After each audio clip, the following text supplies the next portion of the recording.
Muy amados hermanos, sean todos ustedes bendecidos en el nombre de Jesucristo el Señor. Saludamos también con agrado a toda persona que se nos une en este tiempo para recibir la palabra del Señor. Son bienvenidos. Reciban bendición de nuestro bendito Señor Jesucristo. Amén. Quiero invitarles a que leamos, los que puedan, los que porten una Biblia. Quiero invitarle a que me acompañe a 1 Corintios capítulo 7. Hermanos, 1 Corintios capítulo 7. Vamos a leer allí los primeros 6 versículos. 1 Corintios capítulo 7, versículos 1 al 6. Leo en el nombre del Señor Jesucristo. Dice el apóstol: en cuanto a las cosas que me escribisteis, bueno le sería al hombre no tocar mujer. Pero a causa de las fornicaciones, cada uno tenga su propia mujer y cada uno tenga su propio marido. El marido, dice en el verso 3, cumpla con la mujer el deber conyugal, y asimismo la mujer con el marido. La mujer no tiene potestad sobre su propio cuerpo, sino el marido. Ni tampoco tiene el marido potestad sobre su propio cuerpo, sino la mujer. No os neguéis el uno al otro, a no ser por algún tiempo de mutuo consentimiento, para ocuparos sosegadamente en la oración, y volved a juntaros en uno, para que no os tiente Satanás a causa de vuestra incontinencia. Mas, dice, esto digo por vía de concesión, no por mandamiento. No por mandamiento. Amén. Amén.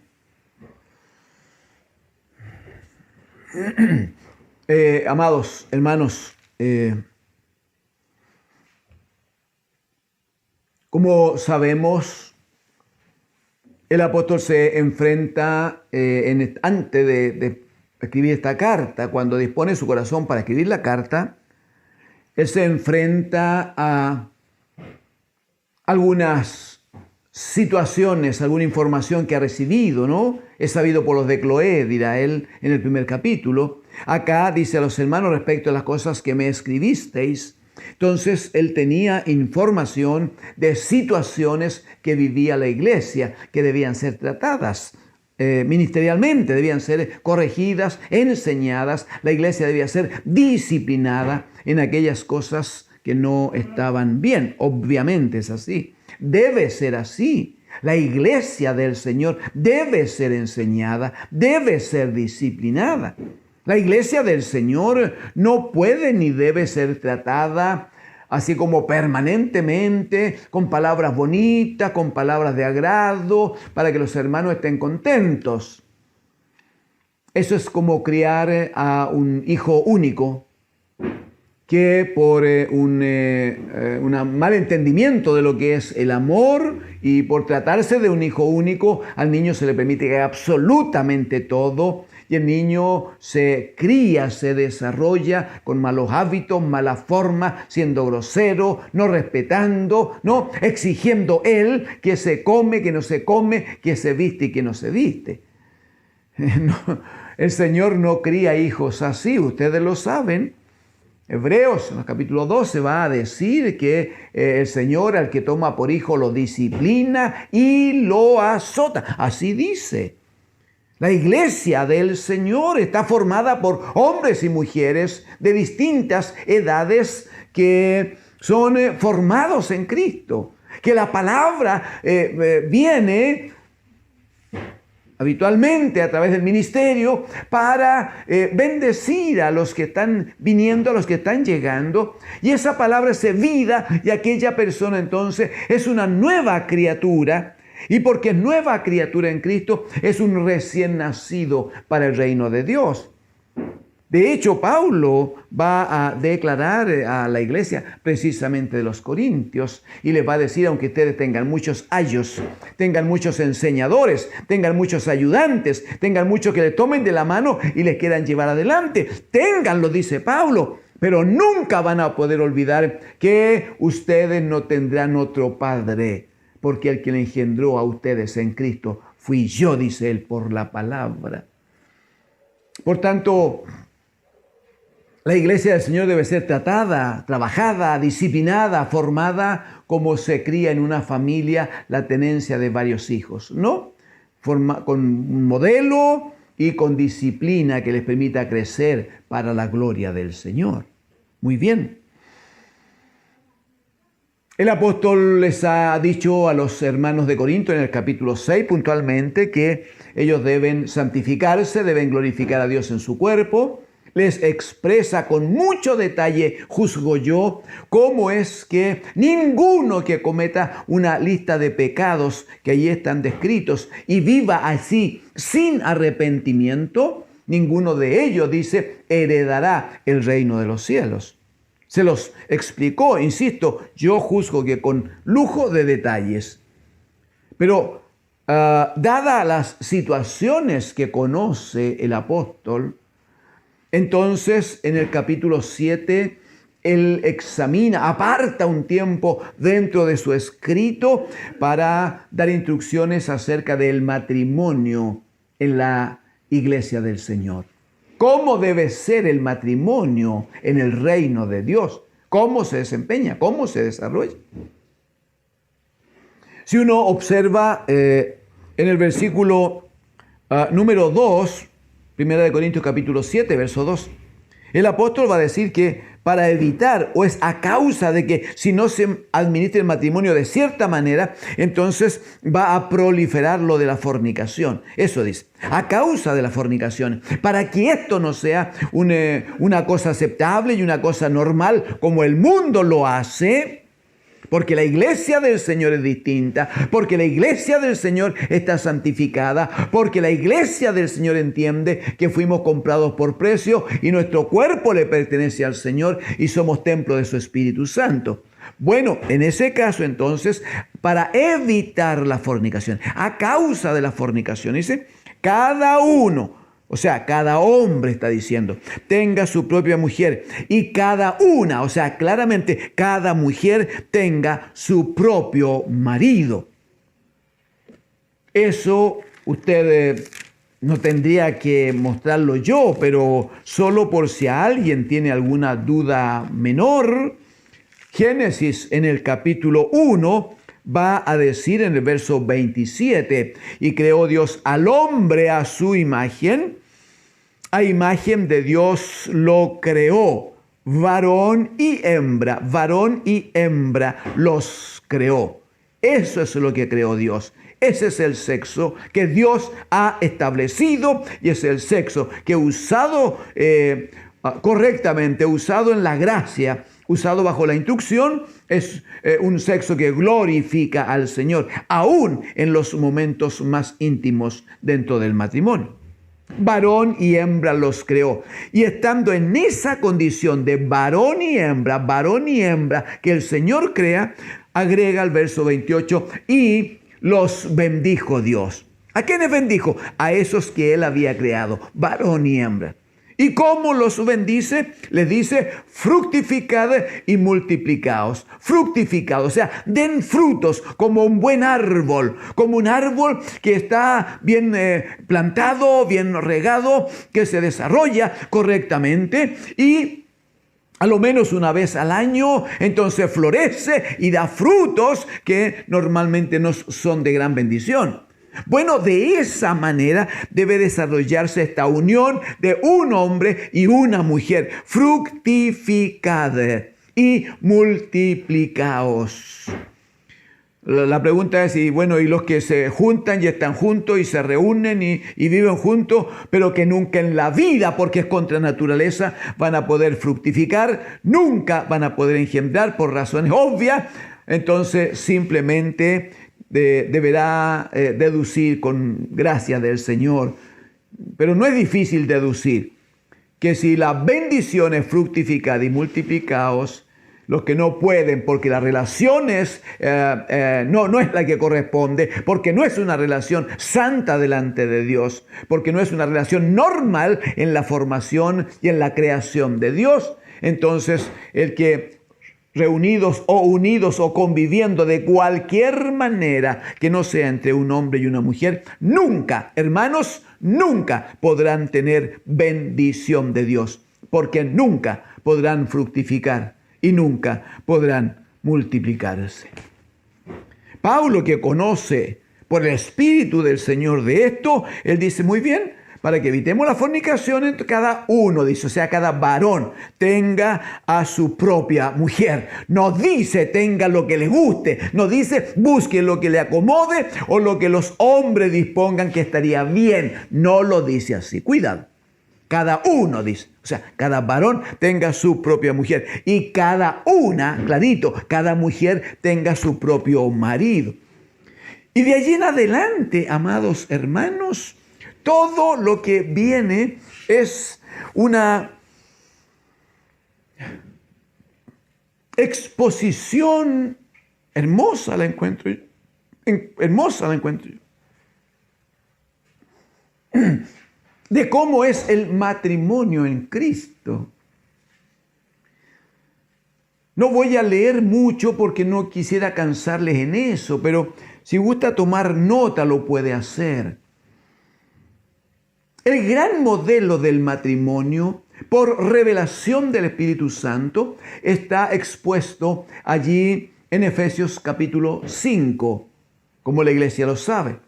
Y va a decir en el capítulo 5, a partir del verso 21, 22, va a decir que, por ejemplo, el varón debe amar a la mujer, pero dice, así como Cristo se ha dado a la iglesia. Así dice. Se entregó por ella, dice, para santificarla, habiéndola purificado en el lavamiento del agua por la palabra. O sea, lo que dice allí es que hay un modelo de varón, un modelo de esposo, eso dice. Un modelo de esposo que uno está dispuesto a darse por ella. Segundo, siempre sabe que tiene como responsabilidad santificar a la esposa. Y eso se hace en el lavamiento del agua por la palabra. Ese es el modelo de varón que el Señor espera, que el Señor busca. Y luego va a decir que la esposa, la amada esposa, debe entonces conducirse, toda hermana deberá conducirse como la iglesia tiene mandamiento de conducirse frente al bendito Dios de los cielos. Ante Jesucristo el amado. Una iglesia que está sujeta al Señor, sujeta a la palabra. Una iglesia que no se manda sola. Una iglesia que no decide por sí. Una iglesia que nunca se separa de Cristo, que es la cabeza. Una iglesia que siempre está bajo instrucción para conducirse de la manera que el Señor ha dispuesto para ella. Entonces dirá a la hermana, a todas las hermanas de todas las edades, que esa es la correcta manera de conducirse como esposa. Nunca como esclava. La iglesia no es esclava del Señor en el sentido de que tenga un maltrato o una mala consecuencia. ¿Cómo el Señor va a tratar como esclava a la iglesia si el mismo Señor Jesucristo dice en el Evangelio de Juan que el esclavo no queda en la casa para siempre? ¿Y qué dice el Señor a la iglesia? En la casa de mi Padre hay lugar para todos ustedes. Y yo quiero, decía él, que donde yo estoy, ustedes también estéis. Entonces el Señor nunca ha tratado a la iglesia como esclavo. Si bien tiene disciplina, si bien tiene formas, si bien tiene un trato formativo, pero nunca le ha visto como esclava a la iglesia. Por lo tanto, nunca un esposo podría ver como esclava a la mujer o la mujer sentirse como esclava solo porque está sujeta a instrucción. No, pues hermano.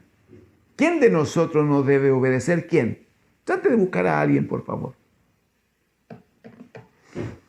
Si le parece, para que usemos bien el tiempo y acortemos la lista, vamos a las más altas autoridades. Ya presidente de la República. Él es la máxima autoridad. Hace lo que quiere, no obedece a nadie. No es así. Algo hemos conversado en semanas o en días anteriores.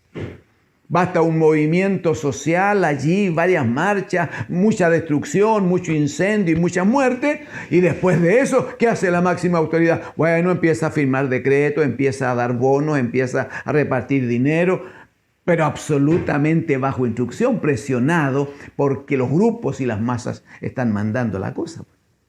Entonces, si ni una autoridad como esa hace lo que quiere, ¿qué le parece el resto? Todos estamos bajo instrucción.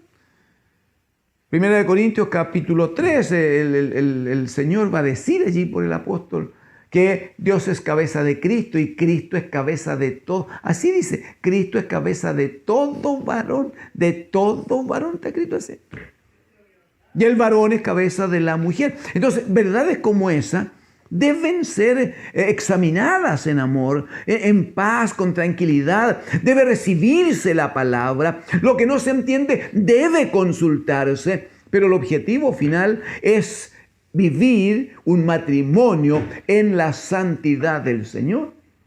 Primera característica de un matrimonio en el reino de Dios. Lo dice Pablo de la siguiente manera aquí. Dice en el verso 3, el marido cumpla con la mujer el deber conyugal y asimismo la mujer con el marido. No está hablando de uso de dinero, no está hablando de preparación de comida, nada. Está hablando de la relación física, la relación de cómo se manifiesta el sexo en el matrimonio. De eso está hablando, hermano. Lo vamos a ver enseguida. Está hablando de eso. Entonces dice el varón cumpla con la mujer el deber conyugal. O sea, el varón no puede negarse. Eso está diciendo. No debe negarse de atender a la esposa en todo lo que ella requiere, como manifestaciones de amor, como caricia, como estar con ella y estar en ella.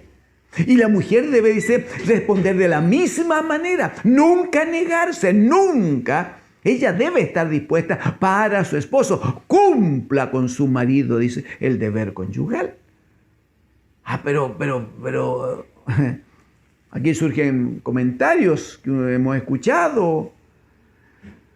A ella, cuando es llamada a recibir el afecto, el amor de su marido, muchas veces le duele la cabeza o le duele la espalda. Entonces hoy día no porque me duele la cabeza, mañana no porque me duele un brazo y a veces no.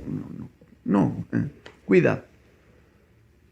Y a veces la esposa está cariñosita, pero él, como justo le toca ver un partido de fútbol o tiene otra cosa que hacer o terminar un trabajo, entonces dice, no, estoy tan cansado, no puedo, debo hacer esto primero o aquello. Entonces, ¿sabe cómo lo explica el apóstol? Y tiene que ver con esta relación de Cristo y la iglesia.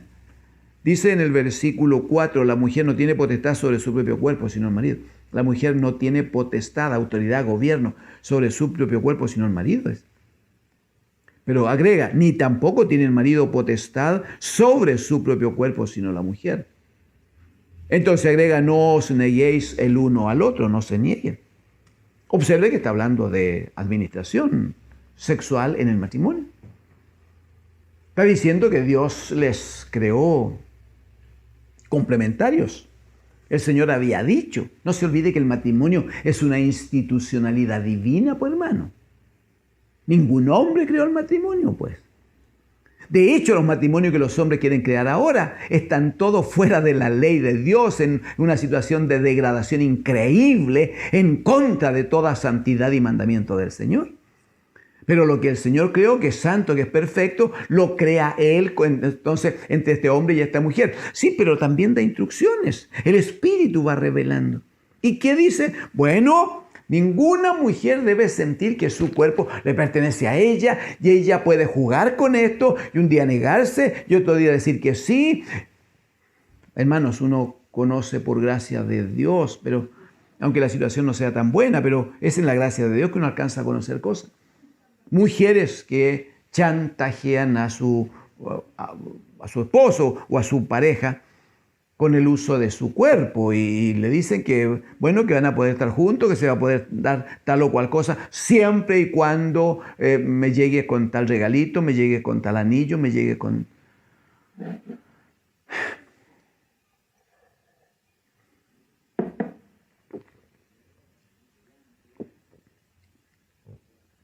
No es ni debe ser así nunca en la iglesia del Señor.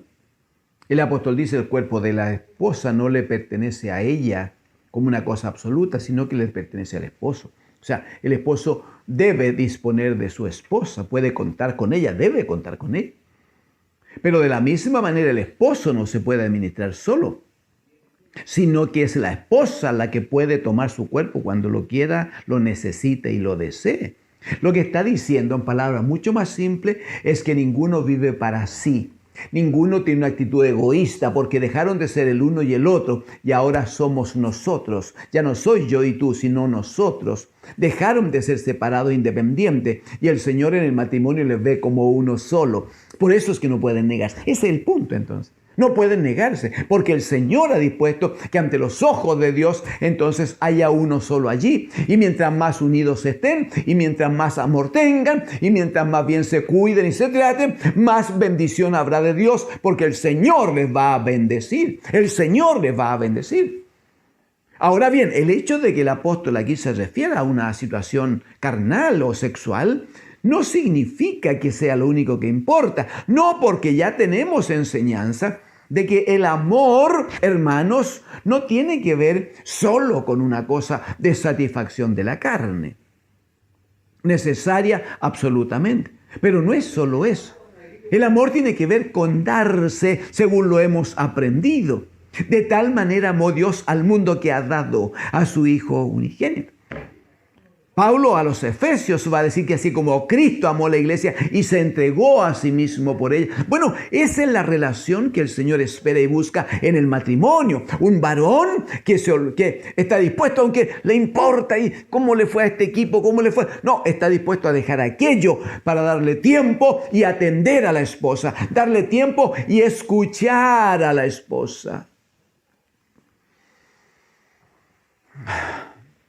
Es que alguien dice que la esposa siempre habla de lo que le pasó en el día, de que subió la carne, de que el niño se portó mal. Bueno, y si el Señor le ha asignado esa administración, ¿de qué quiere que hable? ¿No le bendice acaso que ella esté a cargo de la casa, que administre, que gobierne la casa?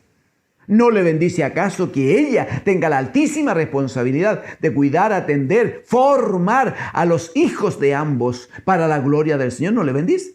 Pues bien, eso provoca entonces un cúmulo de información que es necesario compartir y transmitir. Y respecto de eso, entonces el marido lo que hace es que aunque tenga un partido, aunque tenga un llamado del amigo, aunque tenga una actividad con su parentela lejana, aunque tenga lo que tenga, renuncia a aquello porque su cuerpo no le pertenece a él sino a su esposa y dispone todo su cuerpo para estar con ella. Reitero, no solo en lo sexual, sino también en la atención, en la conversación, en compartir la palabra, en orar juntos, en tener ocasiones de tener una instrucción según el modelo de Cristo y la iglesia para que allí se desarrolle en la casa donde el Señor le permite estar. Pero eso tiene que ver con darse, tiene que ver con entregarse, pues, amado, amada. Es el modelo de Cristo y la iglesia, pues. La iglesia no puede hacer lo que quiera, ¿cómo? Tiene que hacerlo según lo que el Señor le demanda. Entonces la iglesia, la esposa, nunca podría ella utilizar su cuerpo para decirle al esposo, no, hoy día no quiero. No, mañana estoy enojada. No, es que el otro día estoy molesta. Si ya no son dos y son uno, entonces lo que el Señor espera uno es que cada uno se entregue al otro. Pero de nuevo, no solo físicamente. Es físicamente, sí, de todas maneras. Pero no es solo físicamente. Es en ese tiempo en que los niños se durmieron o los jóvenes están en su pieza y el matrimonio tiene un tiempo para sentarse, apagar la tele. Sí, pues no haga cosas mal hechas, pues.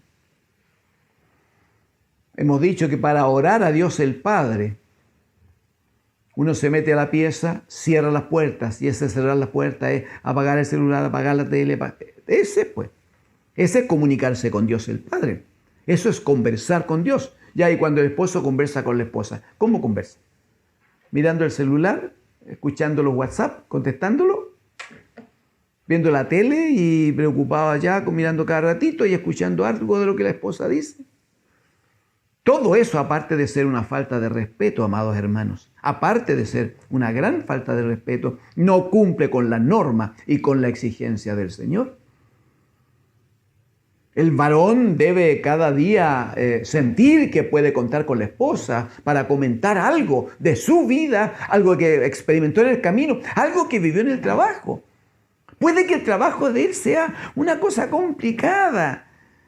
Ingeniero en aeronáutica especial, no sé si existe eso, perdón si cometo un error en lo que digo, pero estoy tratando de inventar un cargo así como súper elevado, muy bonito, dependiente de la NASA.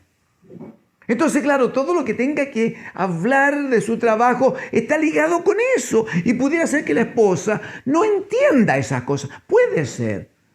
Sí, pero si el esposo le quiere comentar que, mira, hoy día viví una experiencia de tal manera que yo estaba examinando un cuerpo celeste que yo sabía que tenía un tamaño y ocurre que mientras observaba me di cuenta de que esto tenía una manifestación y esto como que crecía y parece que esto es un descubrimiento que estamos haciendo.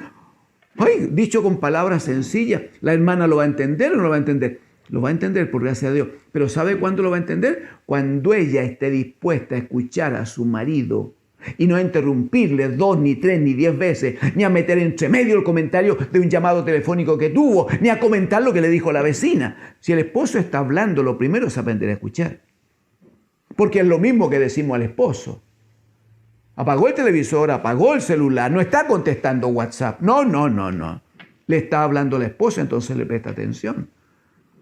Entre otras cosas, porque eso es un modelo que luego hay que desarrollar con los hijos. Hemos tenido la lamentable experiencia de compartir pocos tiempos en casas de hermanos, donde los jóvenes están con el celular mientras se toma un tecito. Los jóvenes están con el celular allí, hermanos. Están tomando té en la mesa, algo se está conversando y los jóvenes tienen el celular sobre la mesa. Y se van produciendo esos ruiditos y el joven está atento ahí y después deja de tomar té. Obviamente no le importa nada lo que pasa con el resto porque toma el celular y empieza a responder. Y a veces se cae en tanta mala educación que incluso el joven está contento. Y claro, lo que le escribieron y le provoca y se ríe. Ay. Yo sé que en el mundo eso es normal y está bien. Pero no puede estar bien en la casa de Dios, pues, hermanos. ¿Cómo ese aparato va a ser más importante que un hijo atienda lo que el papá dice, lo que la mamá dice, o que la esposa desatienda a su marido por estar atendiendo su celular? ¿Cómo es posible que el esposo no le preste atención a la esposa o no le preste atención a alguno de sus hijos por estar preocupado del celular, hermano? ¿Cómo es posible? De nuevo, no está en el orden de Dios, está pecando ante el Señor, pero además es una manifestación de malísima educación, de muy mala educación. Esas cosas no se hacen, no pueden hacerse, no debe hacerse. Entonces, vivir en la santidad del Señor, vivir en la gracia del Señor, formar casa para el Señor, hermanos, es cuidarse de no dejarse llevar por la corriente del mundo. En el mundo es así, no en la casa de Dios. En el mundo es así, no en la iglesia del Señor. El apóstol va a decir algunas cosas que son interesantes en este capítulo y yo les exhorto a que lo lean. Él va a decir en una de sus partes, ojalá todos fueran como yo, dice. Él es un hombre que, según nos señala la Escritura, en los tiempos en que vino a Cristo el Señor ya no tenía mujer. No sabemos si fue soltero o fue un viudo sin hijos, pero cuando él escribe, él es un hombre solo. Y él dice, yo quisiera, dice, que todos fueran como yo. Sí, pero eso es solo para aquellos que tienen, como él declara de sí mismo, solo los que tienen don de continencia, porque si no va a caer en pecado igual, pues. Entonces, ¿qué es lo que corresponde? ¿Qué es lo normal, entre comillas? Bueno, que un hombre se una a su mujer. Ya, pero desde el momento que decide unirse, decide respetarse, decide amarse. Y amarse es entregarse por el otro. Y si yo me entrego por ella y ella se entrega por mí, mire la cosa preciosa que se va a hacer. Un comentario, solo un comentario, y vamos a cerrar allí, amados hermanos. Solo un comentario. Es más fácil cuando se une como un mandamiento de Dios un joven con una señorita, ambos hijos de Dios, formados en casas cristianas. Ese matrimonio no hay duda que tiene gran promesa de bendición, no hay duda, y de mucha paz. Así lo creemos. Y ellos a su vez formarán a sus hijos en toda santidad y aquellos hijos serán muy bendecidos. Pero es difícil cuando en el matrimonio uno es convertido, uno está en Cristo y el otro no. ¿Qué creemos? Que el que está convertido, creemos que se convirtió después de haber venido al matrimonio, porque si ya conocía al Señor cuando estaba por casarse, si ya conocía al Señor, y se unió a un hombre o a una mujer que eran paganos, que eran pecadores, sin Cristo, entonces mire lo mal que parte, porque parte en desobediencia. La Escritura dice que no debemos unirnos en yugo desigual con incrédulos. Así está escrito. Entonces, si un hermano conocía del Señor y conocía la palabra y se casa con una mujer incrédula, o una hermana nuestra se casa con un hombre incrédulo, no espere una buena vida, no espere que le vaya bien, no espere que la cosa ande bien, no espere que se abran los cielos y haya bendición. No, hermano, no lo va a ver porque partió en desorden, porque partió en pecado, porque no se ha sujetado, porque no acepta la disciplina de Dios para ser formada como hija o como hijo de aquel que es santo. Entonces tiene que estar dispuesto a que los años que vienen van a ser años muy duros, muy difíciles, muy difíciles. Y que hay una altísima posibilidad que el incrédulo o la incrédula le saque de la casa, le saque de la paternidad del Dios nuestro y termine siendo un pagano como aquel y termine andando por caminos que le van a llevar al infierno eterno. Eso es un peligro que siempre quisiéramos evitar. Pero pudiera darse en la gracia de Dios lo que el apóstol plantea, por eso que deben leer todo el capítulo 7. Pudiera ser que una mujer que conoce al Señor se mantenga sujeta a la palabra, no al varón, a la palabra de Dios y atienda a su marido y esté con él y se ofrende a él y esté dispuesta para ser la esposa que el Señor reclama. Y el esposo que aún en desobediencia se casó con una mujer pagana, si se comporta como Cristo lo hace con la iglesia cuando ésta era pagana y vino al Señor buscando salvación, si el marido se conduce santamente en la gracia de Dios, en obediencia y acepta un primer tiempo duro, difícil, pero está dispuesto a mostrar a la mujer el amor de Cristo, la Escritura dice a ambos, ¿qué sabes tú, hombre? Dice, si harás salva a tu mujer. ¿Y qué sabes tú, mujer? Si harás salvo a tu marido incrédulo. Siempre hay esperanza, siempre hay esperanza. Por eso que hay un llamado ahí también. Dice el apóstol en ese mismo capítulo, va a decir, si una mujer tiene un hombre inconverso, no, y él quiere vivir con ella, no lo abandones, no lo abandones. Y luego va a agregar, porque ¿qué sabes? Si sigues con él y tu buena conducta y tu buena palabra y tu entregarte a él en amor, ¿qué sabes si lo vas a ganar para el Señor? Y al marido le dice, bueno, si tiene una mujer incrédula, no la abandone, cuidado, no la abandone. Porque también, ¿qué sabes si en el tiempo, con oración y con una conducta intachable, vas a ganar a aquella mujer para que sea hija del Dios de los cielos? De todo esto el resultado es uno. Si la familia vive en el Señor, si el matrimonio vive en la gracia de Dios, los hijos que vienen estarán bajo bendición desde el momento de ser engendrados y van a ser criados en la gracia y en la disciplina del Señor para que sean hechos hijos, no temporales, sino que hijos eternos. Aleluya, del Dios de los cielos, herederos también ellos de la vida eterna y del reino de Dios.